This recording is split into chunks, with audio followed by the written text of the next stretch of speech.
In the summer, this would be an impossible find, an empty boardwalk overlooking Mammoth Hot Springs here inside Yellowstone National Park. Last year, the park set an all-time attendance record. Nearly 5 million people came through the gates, mostly between May and September, and it started to raise some questions on how many more this park can handle and if they should go to a reservation or timed entry system like many others, including Glacier, have started. I would never come in the summer.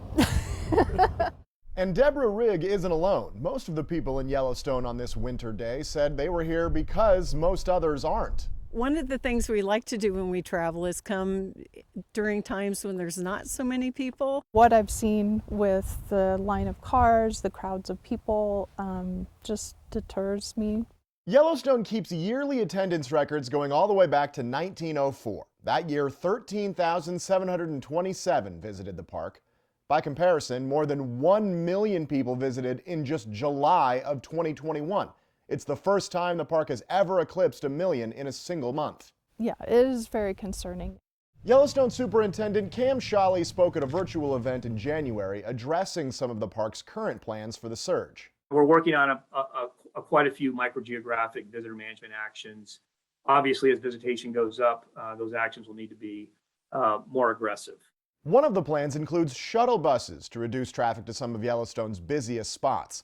Alaska's Denali National Park has operated a similar system for decades. You make reservations to go into the park by bus because otherwise the road would be dusty, you couldn't see any wildlife, and it wouldn't work well.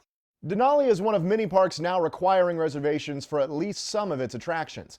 Others include some of the country's most popular, including Zion and Arches in Utah, Rocky Mountain National Park in Colorado, Acadia in Maine, and starting this year, Yosemite in California.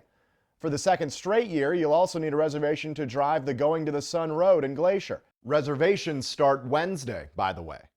I hate to think of a reservation system that would exclude people or delay them having the experience. I would hope there'd be some kind of system where you could regulate the number of people that are in the park at one time.